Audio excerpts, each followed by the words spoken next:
Lucio is the worst support to climb with. This comes down to 2 reasons, and I'm We'll let him cook. I think you might be right. going to explain them. First, you have to understand that generally speaking, the lower the rank of a lobby, the more that damage tends to fly around. Tanks bash each other, You're losing me. DPS shoot each other, supports heal everybody, ultimates are constantly charging, and nobody gets elims. In those Okay. lobbies, Lucio, despite being an excellent character, does not have the healing output to Yeah, okay, so it's not the character that's wrong, it's the way you're playing it is wrong. That...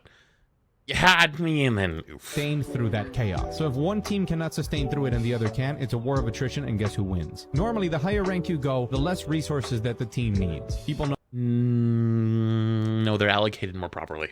how to position better, they know what is a good engagement and what isn't, and they also know what a health pack is. And Lucio's We're stretching. value goes up the less resources Remember the thing we were talking about earlier about... Never mind.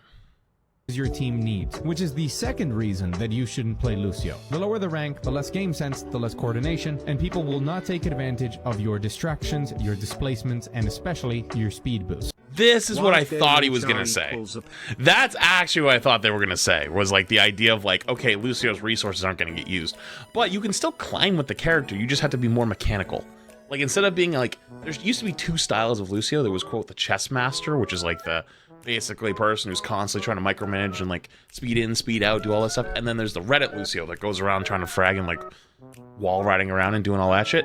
If you do the Reddit Lucio style and just like out mechanic people, you can dominate for sure.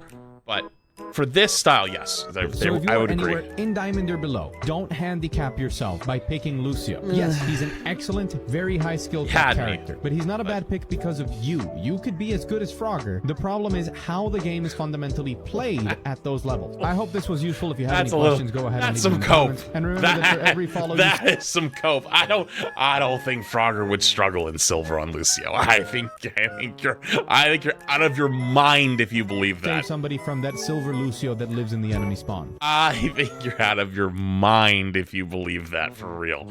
That is, you would flank and kill 3, just literally boop them away from the team, displace them, nobody would turn around, it'd be like a thief in the night, you never even saw him.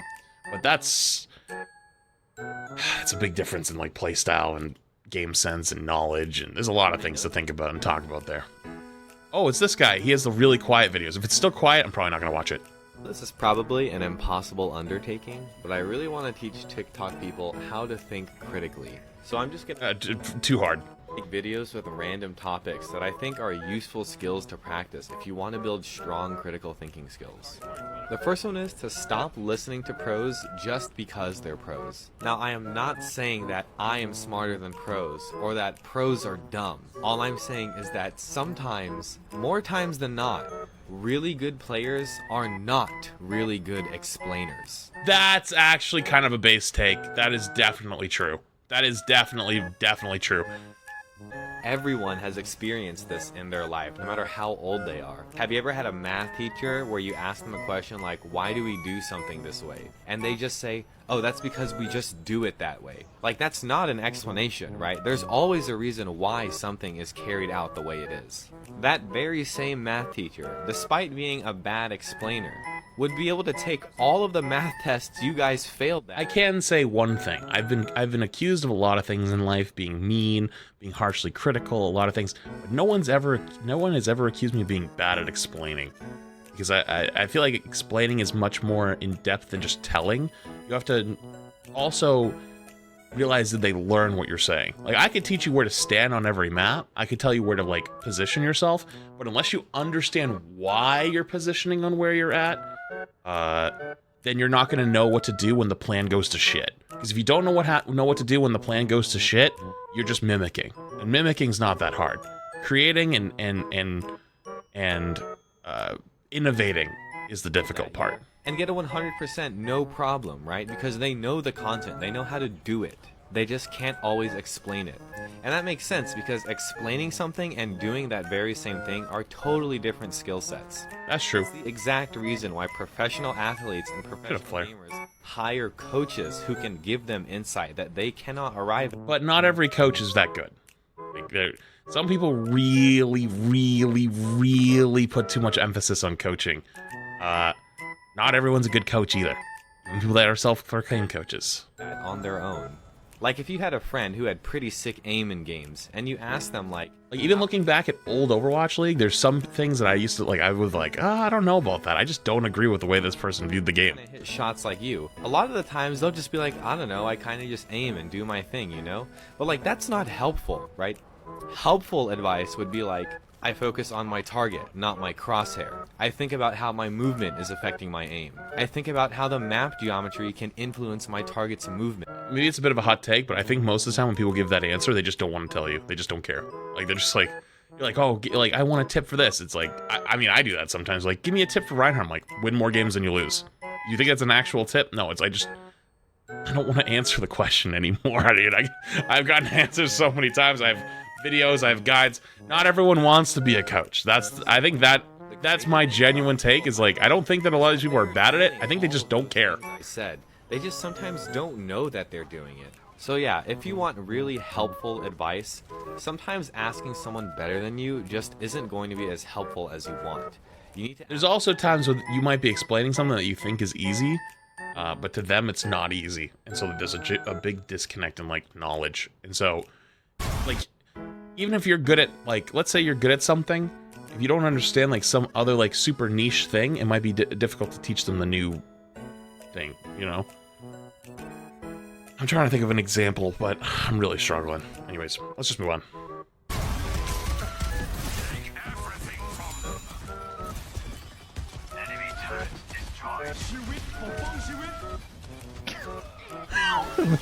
What? What are the chances that even happens? What?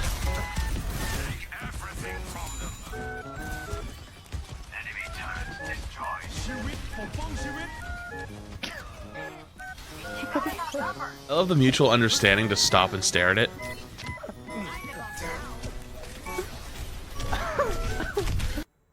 That is hilarious. That is one of the best bugs I've seen in a long time. Next. Here are 3 counters that's that you Rao. should use against Zarya. For tank, you should pick Reinhardt. Zarya has to respect your swing distance, which makes it really easy to take space from her. On top of that, her secondary doesn't do very well against your barrier unless she's fully charged, and it's actually pretty difficult to get full charge off of swings. However, this matchup isn't about you beating Zarya in a 1v1. It's about you using your barrier to create space for your team to aggressively position. Also, avoid using any of your abilities unless you know that she doesn't have a bubble, as they're all or free forcing charge. the bubbles. For DPS, you should use Soldier. You could also use any mid-range hit scan like Ashe, Cassidy, or Widow, as Zarya struggles at range. You should absolutely not be playing projectile heroes like Junkrat or Pharah into her, because no matter how good of an aim you have, you're going to accidentally charge her. Also, avoid using your Helix, Magnetic Grenade, or Dynamite anytime Zarya has a bubble, as these are also all free charge. And finally, for support, you should use Lifeweaver. If your teammate gets caught in Zarya's ult, just grip him out. If you get caught with them, throw a petal at the floor and save everyone. Did you waste your petal beforehand? No problem. Drop your tree in front of the grab for a moment of safety and cover. The only downside to this matchup is Lifeweaver's primary is projectile, but this isn't a big deal because as a support, you should never be firing your primary. All jokes aside, just do your best not to spam at her. That's pretty good, actually. That was actually pretty good.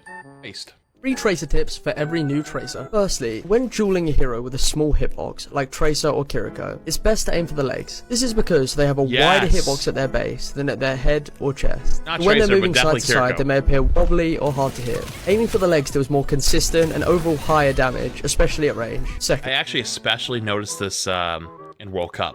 A lot of times when Tracer players were doing Kirikos, they always shot at their feet.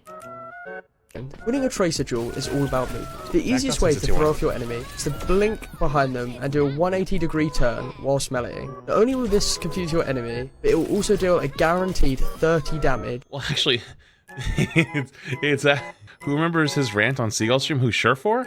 Oh yeah, Surefour's. Yeah, there's a reason why you do the melee. It's because it's so hard to shoot her half the time that just doing the melees is way more consistent. That's why most tracer duels are like 3 pellets melee, 3 pellets melee, 3 pellets melee.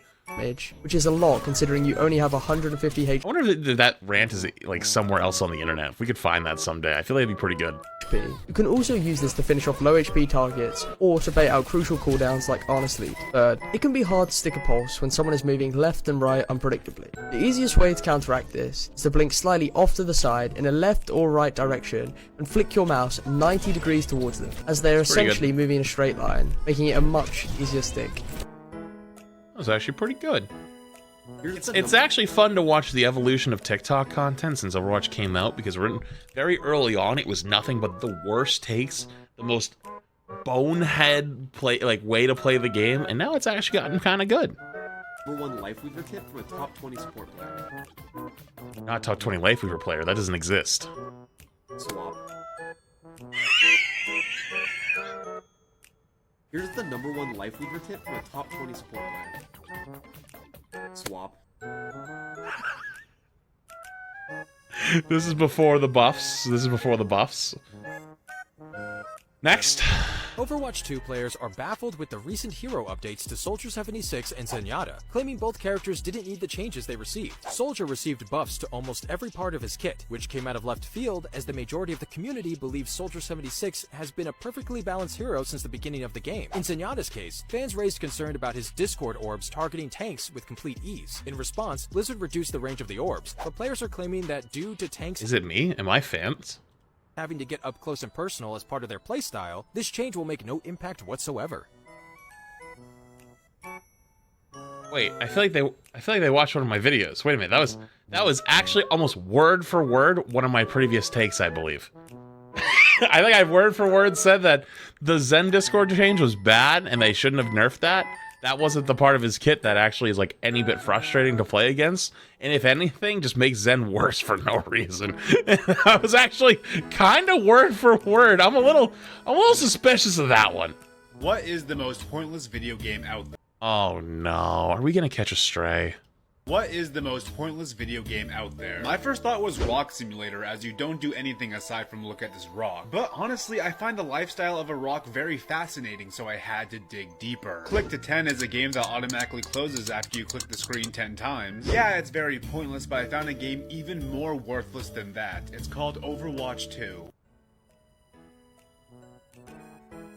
Dude, if people say I make tons of Doomer content, dude, come on, man. This shit has been going on for years.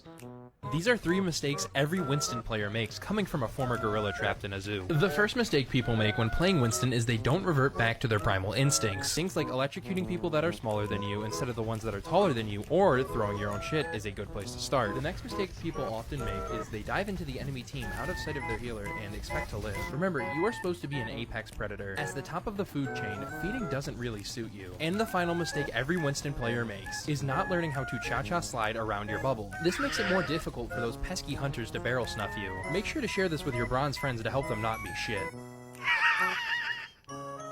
Wait, that was awesome. That was actually such a good one. It was actually kind of good tips combined with, like, it made it fun. This happened to all of us. Oh no! No. This fucking stupid emos! What's up, let me out!